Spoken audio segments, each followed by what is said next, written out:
10 lessons for entrepreneurs from the Paris Olympics.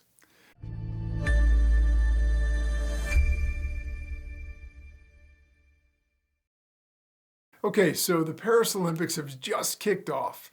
It's a super exciting time. Only comes every 4 years. Well, every 2 years if you count winter and summer. But with the Summer Olympics, you only get it every 4 years. So we get to see the best athletes in the entire world compete at various events. They've spent their lives oftentimes training for something, and oftentimes the difference between a medal or maybe a gold medal and not even qualifying is a fraction of a second, a fingertip here, a lean there, something like that. And so it's very, very competitive at a really high level. And obviously all of these are world-class athletes. At the same time, it's interesting to learn, it's interesting to look back and take a look at the entire scope of the Olympics itself from both the athlete standpoint, but also from the event planning and organization and the whole thing and how it's all pulled off, run every 4 years from a different location. We can learn really important and valuable lessons about business, and we can learn them about anywhere, and particularly sporting events, and in this case, the Paris Olympics are no exception. Because whether the lessons are things we learn from the event itself, its organization, its execution, or whether it's from the athletes competing, what they had to go through, their stories, their training, and all that other stuff. If we pull back the curtain and we look inside it, we can find valuable stories that we can apply in business and use them for ourselves to become more successful. So let's look at 10 specific examples from this particular Paris Olympics. Now, obviously, no matter how far we parse it, we could dive deep on a lot of different things and probably learn 100 or 1,000 lessons. But these are ones that come to top of mind that I think are really relevant, and I think they parallel very well with the Paris Olympics. Entrepreneurs can learn several valuable lessons from the Paris Olympics, whether we're looking at athletes or the event, and we can apply those to our own businesses to become more successful. The first lesson is to embrace diversity and multilingualism. The Olympics obviously is a coming together of athletes from all over the world. They come from different cultures, different countries, speak different languages, have different customs, all these other things. And it's fascinating and fantastic to see how when everybody comes together, there's an exchange of ideas, there's an opportunity to learn about other people that maybe don't look like us or don't speak like us, come from different places, different backgrounds, different beginnings, and have a totally different origin story than we do, yet, ironically, at the same time, have achieved at a world-class level in whatever event. So there's a commonality in there, even though there are a lot of differences. And, the Olympics demonstrate the importance of catering to a diverse global audience because obviously that's what they're dealing with. If you look at it from a broadcasting standpoint, if you are somebody who's broadcasting the event, you want to make sure that you're able to reach all these different audiences. So you need to broadcast it in multiple languages. Obviously, it's got to be broadcast all over the world. There are a lot of different cultures and countries that want to see how their country's best athletes are going to perform in the Olympic Games. And so we also have to understand what the different customs, norms, time frames, time zones, all those other things are too. And so there's a complexity with it, but there's also a beauty with it. Because if businesses benefit from investing in language training and cultural sensitivity, or at least understand the fact that now we live in a much smaller world, right? We're much more interconnected. There are very few people in business now that don't have some sort of international flair. And by the way, this even pertains to solopreneurs and small entrepreneurs and small businesses, because if we're outsourcing, maybe we have help from the Philippines or India or some other country on some other part of the planet where it's a totally different time zone, totally different infrastructure, totally different customs, different holidays, different everything. And so having an awareness of that and a sensitivity to it, I think is really valuable and important because it helps us build into one, giant sort of cooperative melting pot, which I think is super valuable to the human existence in general, but particularly in business nowadays. So we can serve international customers and expand into new markets that way as well. So it goes beyond just employees or outsourcers or whatever else. Maybe in today's digital age, if we have products that translate really well overseas, we may be able to actually sell to other markets as well and serve people in other markets. But to do that, we have to understand what their needs are. We have to understand what their ideas are, what their goals are, and sort of what the norms are in terms of doing business. A second lesson that we can learn is to prioritize effective communication. Communication is one of the most important skills in business and in life. And in fact, it's only become more so again as the world has become smaller and more interconnected.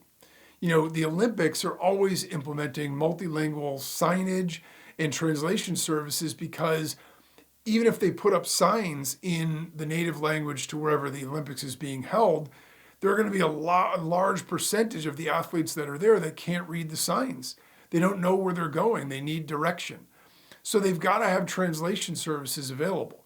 They've got to have a way to communicate the messages effectively to all of the athletes, not just the athletes that speak the language. And if we sort of apply that to our businesses, again, if we're small, if we're just focused on our domestic audience, it may not be relevant today. But if we ever want to expand into international markets, sometimes the greatest thing about that is there's so less competition. And if we were able to tap into that with a way that we could effectively communicate and connect with those people, we have an opportunity to really expand our sales base and do it in a diversified way where it's not all based in our own country. But to do that, we've got to be able to translate our services. We've got to be able to translate our videos, our messages, everything else. So we can focus on clear communication with our customers and prospects across languages and across cultures.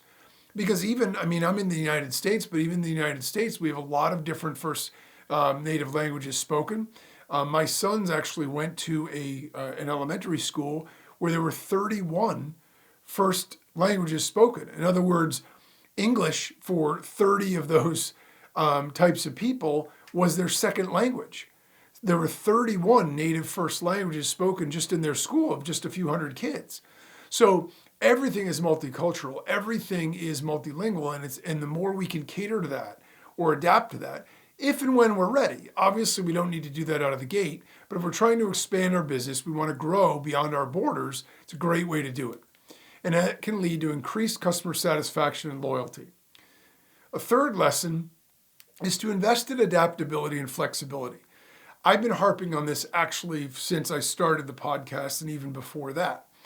In business nowadays, if there's one thing that I've learned is over the last 17 years, nothing stays the same. And our ability to be effective and successful and remain so comes down to our ability to be adaptable and flexible. There are always going to be changes. There are always going to be things going on that are outside our control. There are always going to be things that are happening that we're going to need to adapt to in order to stay profitable. I've had times where I was super profitable and everything was going really well, and then there was a change that made that problematic. And I've had times where I was struggling and needed to adapt and change in order to get back to where I wanted to be. And so adaptability and flexibility are hugely important. In the Olympics, they require extensive preparation in order to accommodate all the needs from all the athletes from all the countries. And businesses have to be able to do the same thing. We have to be flexible. We have to be able to adapt, meet changing customer needs, customer market demands, and marketing conditions in addition to the economy. When COVID struck, everybody had to adjust their business except for a very small percentage because it affected everybody. It was something that was sweeping, and it was something that, was existential in terms of a crisis for some companies and some businesses, because if they relied on in-person events or in-person, services, all of that stuff was literally shut down overnight. So we had to find a way to pivot and keep that stuff going. A fourth lesson is to focus on long-term goals. Olympic athletes, we see them on the medal stand, we see them on the podium, and it's very exciting, and we think, wow, what a gifted athlete. They've obviously, had this really special gift that they've honed, and there's no doubt about it. You need a certain amount of athletic ability and natural ability in order to ever reach the Olympic level in any event. However, the best athletes in the world still have to train, and they have to train really hard. And I know a lot of the athletes when they're young have to sacrifice their entire personal life. After school, oftentimes they're homeschooled, and if they're not, or have alternative school, and if they're not, they go right from school to training, and they're training hours a day, and that's every single day. And so they don't have the opportunity to have a social life. They don't have an opportunity to be a normal kid like other kids do. So while there's that promise of glory, first of all, many will never achieve it. Just to make the Olympics is an achievement in and of itself, but if you were at that level, you would probably feel disappointed if you didn't medal or have an opportunity to at least medal. And so they might not take solace in that until years later when they reflect and realize, wow, to be an Olympic athlete is pretty special. At the same time, you're sacrificing so much. And oftentimes, if you think of something like gymnastics, where it comes down to, it's not like a full-length game of basketball where you get to play and the better team oftentimes will outlast or beat the other team. In something like gymnastics, you get a few seconds on your apparatus and you either stick it or you don't. And if you don't, you could be the best athlete in the world and still not medal. And so the best doesn't always win. And the most qualified doesn't always win. In addition to that, there's subjectivity because a lot of the things are based on scores. They're not objective. You scored more points than I did or whatever. It's a subjective score about what we're doing. And so we have to be able to focus on long-term goals, to imagine ourselves on the podium and host, and with the gold medal around our neck. That starts at a very young age. And it's something we have to hold in the back of our mind over and over again through the years of sweat and blood and tears of training and the frustrations and setbacks and injuries. And when you think about business and entrepreneurship, a lot of times it's the same deal. I don't remember who said it. I wish I did because it's such a cool saying. But I remember there was somebody who sort of shot to fame in terms of business success almost overnight. And this was decades ago. And he said, yeah, like a lot of entrepreneurs, I was an overnight success 20 years in the making. And I always loved that because very few people set out to start a business or be an entrepreneur and everything just works the first time. All the lights are green. They go straight to profitability. They scale it up and walk away into the sunset 3 years later. Most often it's failure, failure, failure, failure. You keep trying things. You're close. That doesn't work out. Something, derails this, and you keep adjusting and you keep trying, but you always have that focus in the back of your mind of what you're trying to achieve. So whether the initial goal is ultimately what you achieve or whether you achieve it by some other means to get there, the idea of being an entrepreneur and creating this difference in the world and making a better life for yourself and being your own boss and all these other things, whatever motivates you to do it, that needs to be a long-term goal that we need to be able to focus on and keep in our minds when things get tough, because they will get tough. And so when we have those long-term objectives and we can delay gratification, study after study has been done. And interestingly, what one of the top factors attributed to success is in both career and financially. So we can define success a million different ways. But if you define it in the normal ways that a lot of people do, the ways that are easy to measure, right? Career success, financial success. The number one determinant isn't education. It's not IQ. What it is the ability to delay gratification. If we can say, I really want that new car, or I really want that big screen TV, or whatever it is, but we can say, but I'm not going to spend the money on that because I'm going to invest it in myself. I'm going to grow. I'm going to invest it in my business. I'm going to do this. I'm going to wait until I've achieved a certain level, and then I'll go and get the things that I've earned. But I'm not going to go get them and then worry about paying for them later. That ability to delay gratification has been linked the highest correlation to success later in life than any other factor. So that's absolutely fascinating. If we're parents, one of the best things we can do for our kids is teach them to delay gratification. I know you want that ice cream cone. I know you want the skateboard. I know you want the whatever it is, but save your money, wait, and get it when you're ready. I'm not going to run out and buy it for you, even if I can afford it, because giving in to every impulse that you have, well, it makes me feel good as a parent because I'm giving you what you want. I'm actually setting you up for failure because you aren't going to be able to do that for yourself when you need to. And so that will help us get us through setbacks and deterrence and everything else. The fifth lesson is to build a supportive team. Teamwork makes the dream work. It's a cliche, but it's absolutely true. Olympic athletes rely on an entire network of coaches. For every Olympic athlete standing on the podium, there are 25 people in the background: coaches, trainers, support staff, agents, publicists, all these other people, parents, families, friends, that all support them in their dream to get them to where they want to be. Teammates even, right? And so they need all of those other people. No one can do it by themselves. And entrepreneurs need to view it the same way. We need to surround ourselves with skilled team members who share our vision and can contribute to our company's success. When we have people like that on board, then we're all pulling in the same direction, and it lightens our own load. If we have to drive the bus and we have to pull everybody along on our shoulders with us, that gets really exhausting really fast. If we have other people who are bought into it and they're going to do what we want to do as well, then we're that much more able to be successful, that much faster and easier. The sixth lesson is to pursue your passion. Olympic level athletes, I don't care how good they are, if they weren't totally in love with what they do, they would never be able to reach the level of success that they want. I've seen this even with my own kids as soccer players. There are some kids that will pick up a ball, go in the backyard and juggle when they're 7 or 8 years old because they want to master something. No one told them to do it. There are kids that you have to drag them to training. And even if young, they might be more athletic or more skilled or whatever than other kids, the kids who work hard will ultimately surpass them.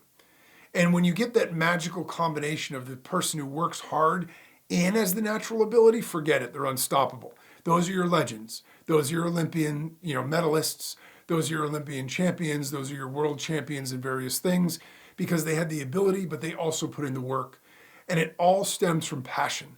They're not doing it because they were told to work out 5 hours a day. They're doing it because that's what they're infatuated with mastering. And entrepreneurs are more likely to succeed by far when we're focused on a business area that we're truly passionate about. If we're chasing money, that's going to get old really fast. If we're chasing passion, we get up every day excited to go to work just because of what we're doing. The seventh lesson is to learn from failure. Not every Olympic athlete is going to win a medal. In fact, most are not. You're going to have 3 medalists in each of the categories, and that's it. But every Olympic athlete has the opportunity to learn from their experiences. So whether they did well or did poorly, they can assess and evaluate and figure out what they need to change for next time or what they could have done differently. And as entrepreneurs, we want to view failures as opportunities, and we want to use them as opportunities for growth and improvement. Because the fact of the matter is, a lot of the things we're going to do is fail. A lot of the things we're going to do don't work. That's the nature of the beast.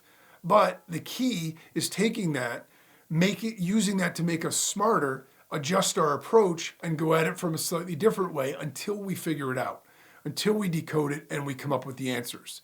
So that's a really important point. The eighth lesson is to leverage major marketing events for marketing, right? Or major events for marketing. The fact is, just like I would make this podcast about the Paris Olympics, the fact is it's timely. The Olympics are going on right now. Everyone's interested in the Olympics. There's tons of searches going on for the Olympics. So if whatever we're doing in our marketing, we can adjust it to take hold of current events and get that message out there, we have that much more ability to be able to gain traction and get views and have people interested in what we have to say because it's related to something that's going on that already has national interest. So that is a really powerful thing that we can do as well. As a business, we can learn to capitalize on major events to boost our own brand awareness and engagement. The ninth thing is to embrace innovation. Paris Olympics implemented brand new technologies and solutions to enhance the entire experience. And as entrepreneurs, obviously, we have to continually innovate in order to be able to stay competitive and meet evolving customer needs, whether that's through technology, whether it's through information. Regardless, we need to look and see what things we could do better, cleaner, faster, and more effectively to serve our customers better. And that's the best way to be successful long term. And the 10th lesson is to create a positive social impact. The Olympics inspire athletes to develop projects with social and environmental impact because they have such visibility. And as entrepreneurs, we have a unique opportunity also. We can incorporate social responsibility into our business models and create value beyond just profit. Profit is great, and there's nothing wrong with that. But if we can serve the common good at the same time, that's a win-win, and it also helps our customers and prospects feel better about us as well.